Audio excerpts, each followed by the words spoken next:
Hello all, I'm Sai and you're watching The Book Dragon. In today's video, I'm bringing to you 10 standalone fantasy book recommendations. Being a fantasy lover myself, I know that it is a bit difficult to find standalone books inside the genre. So in this video, I'm bringing to you 10 standalone fantasy books which you can read without the fear of any commitment of reading a series. If you want even more recommendations other than these 10 books, I have recommended 10 other fantasy books in a video similar to this one last year. I am not going to talk about any of those 10 books in this video. All of these 10 are brand new compared to those. So if you want even more recommendations, you can check out that video also. I'll link it down in the description. So without any further ado, let's get into the video right away. The first book that I want to recommend you today is a very recent read of mine, and it is Piranesi by Susanna. Here we follow this man named Piranesi inside this small house where it seems a bit small from the outside, but after you get into the house, it is like a huge parallel world that you can live in. It is kind of a place where there are a lot of things that are going on, but there are very few human beings. Basically, there are just like 2 or 3 human beings inside this place, and how Piranesi goes forward and explores the different rooms inside this house is the actual plot of this book. The first huge chunk of the book itself is narrated in a way like Piranesi is taking us through the different chambers inside this house and showing us all the things that are happening in there and what are the things that are present inside the house. But after a certain point, there is this mystery plot which gets woven by the author and we get swept into it also. Even though the mystery element of the book is nice, my personal favorite from this book is the way in which the author has written this world in which Piranesi is traveling, exploring and showing different things to us. If you're a person who likes atmospheric and immersive writing, I'm sure you will completely enjoy this one because the author effortlessly just glides you into the world of Piranesi and shows us the things that he is experiencing inside the world. It is a very simple world without not many luxuries, but the beauty of it as shown by the author and Piranesi as a character just make us want to live there. So you need to try reading Piranesi by Susanna. The next one is Gallant by V.E. Schwab. Here we follow a main character who's a girl in her later teens and she has grown up in this orphanage for her whole life because she does not know who her family is, and that orphanage is also not a happy or proper place to live in. She has gone through a lot while she has lived in that orphanage, and the special thing about the character here is that she is a person who cannot talk, so she communicates with people only through sign language, and that is done really well by the author.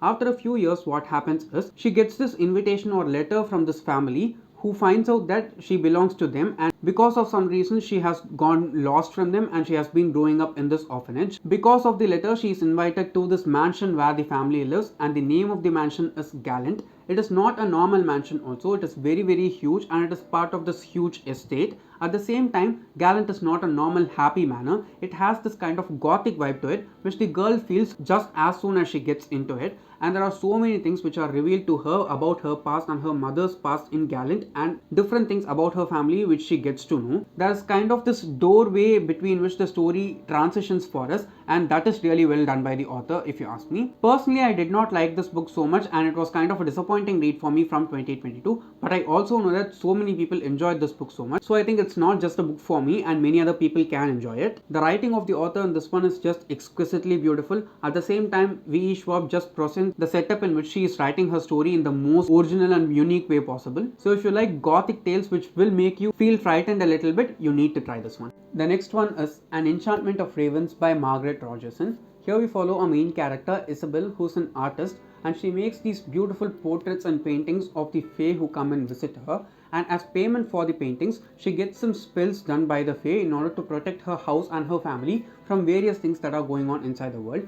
Now this is a world in which there are humans who are living in one side of the world, and in the other side there are these Fae folk who are living. But what happens on a particular day is there's this one fairy who comes and gets his portrait done by Isabel, but because of some things which happen, Isabel gets to see the original form of the fairy despite his human form, and she also makes it clear in the portrait that she paints also. Since she reveals the actual identity of the fairy in her painting, he takes her as a prisoner into the Feyland, and there are so many things which happen in there which are trying to kill Isabel, at the same time trying to kill this Fey prince who is taking her inside the world. For over 100 years, there have been no human beings who have traveled from the human world into the Fey world, and Isabel gets to be the first person who gets to do so. There are so many things which happen between the fairy prince and Isabel inside the Feyland, and there is also a romance that is really well done by the author in this one, and if you like fairy stories, I think you will enjoy this one. The next one is a middle grade book, but it can be read by anyone of any age range, and it is The Graveyard Book by Neil Gaiman.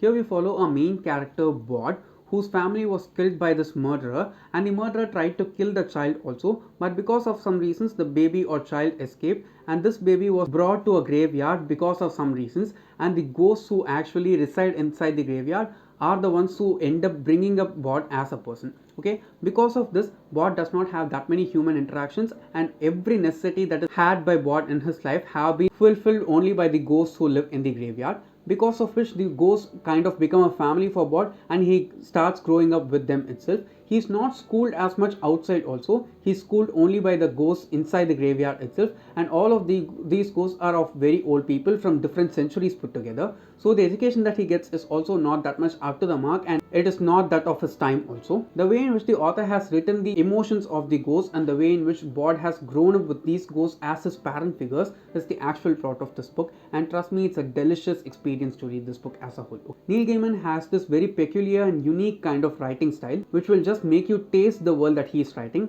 and I have experienced that in each and every one of his books that I've read so far. This, just like any of his other books, is very peculiar and unique in its tone, and I don't think I have seen or heard about any other story like this one. Next we have Stardust by Neil Gaiman again. I actually read the graphic novel version of this one, but it is not at all different from the novel because it has each and every passage from the novel as such inside the graphic novel also, but the illustrations in the graphic novel are just brilliant. Okay, this is an adult standalone fantasy in which we follow a main character who sees this star that falls up from the sky and lands into this forest, but the rule in this world is that the human beings are not supposed to get into the forest because there are so many things that are going on in there, and once a human being gets into the forest, he cannot get back and live with the other human beings who live on the other side of the fence. After seeing the star having fallen into the forest, this main character goes inside the forest and tries to rescue the star and get a piece of it in order to do some things for his life. But what actually ends up happening is the star which ended up falling inside the forest is not any kind of rock but a girl. This guy goes forward and helps the girl and tries to nurse her back to her normal health,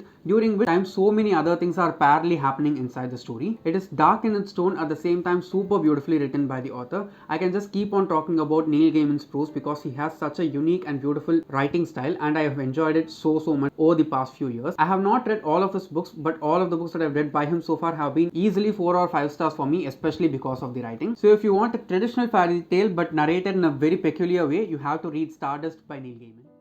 The next one is a romantic fantasy novel, and it is A Deal with the Elf King by Elise Kova. This is the first book inside the Married to Magic series, and each and every one of the books inside the series are companion novels. You need not read one in order to understand the other, you can read them in any order.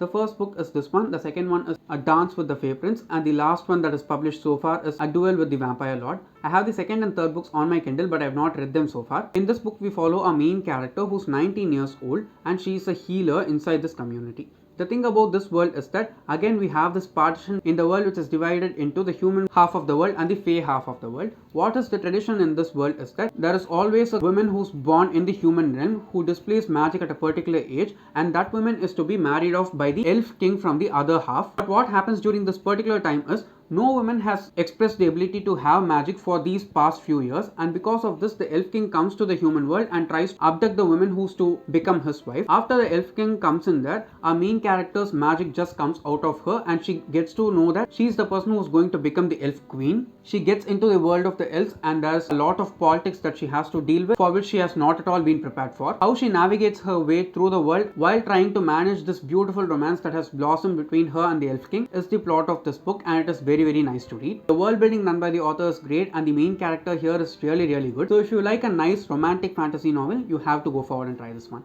The next one is one of the most delightful fantasy novels that I've read so far, and it is Good Omens by Terry Pratchett and Neil Gaiman.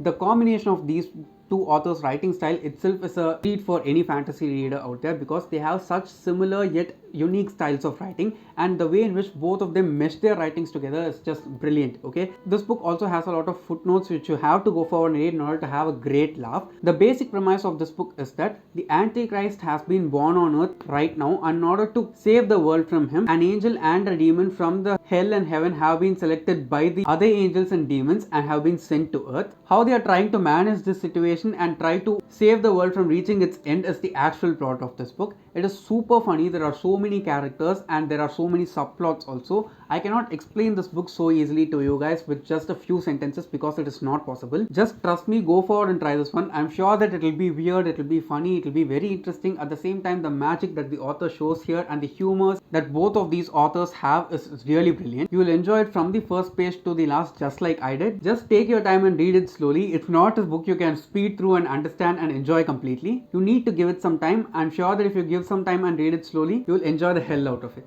The next one is a graphic novel and it is Nimona by ND Stevenson. Here we follow this girl named Nimona who has this ability to shift from a human being into a dragon, and that is the basic plot of this book. Okay, there are so many things which happen, but the coolest part about the story is Nimona's ability to transform into a dragon at her will and do anything that she wants to do. She can do everything from a molecular level that a dragon can do and transform her own body, but it is also having a dark side which is well explored by the author if you ask me in this one. You can also listen to the audiobook of this one because I listened to the audiobook, and I should say that not seeing the pictures or illustrations and just listening to the story itself was a great experience for me. But if you do go forward and read the graphic novel with the illustrations also, I think it will be a better experience. As a whole, this is just a fun book to read. Just go forward and try it if you are interested. I think anyone who's 13 and above in age can definitely read this one.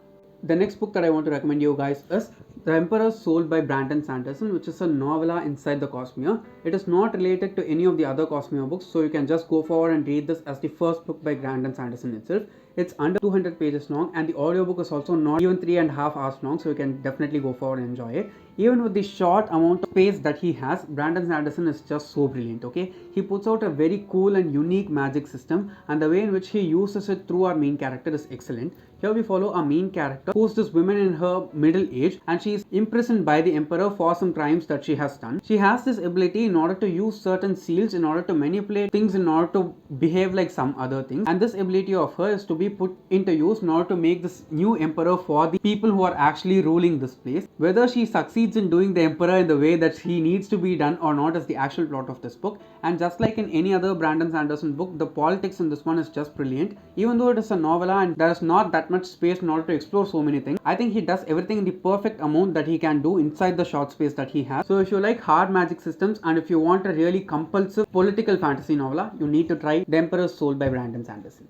The last one is actually a Greek mythology retelling, and that's why I wanted to recommend it at last. Even though it's a Greek mythology retelling, it has a lot of fantastical elements into it also. It is The Song of Achilles by Madelline Miller. I read this book last year only, and trust me, it felt more like a fantasy novel to me rather than a Greek mythology retelling. I am a person who does not have that much knowledge about Greek mythology, so this was a book which helped me learn a lot of new stuff. So if you are a person who's not familiar with Greek mythology also, you can definitely go forward and try it. It's not like you need to know any stuff in order to read this one. Especially the two main characters whom we follow here, Achilles and Patroclus, are really well written by the author. The book is actually written from the point of view of Patroclus, and the way in which the author has narrated his tragic life story in the most beautiful and perfect form is just a tantalizing experience to read. There are so many time jumps inside this book, but the way in which the author just masterfully manages the pace without getting slow at any point is the success of this book, if you ask me. So even though it's a Greek mythology retelling, it has a lot of fantastical elements, especially towards the end of the book. So if you've not read it yet, just go forward and read The Song of Achilles by Madelline Miller.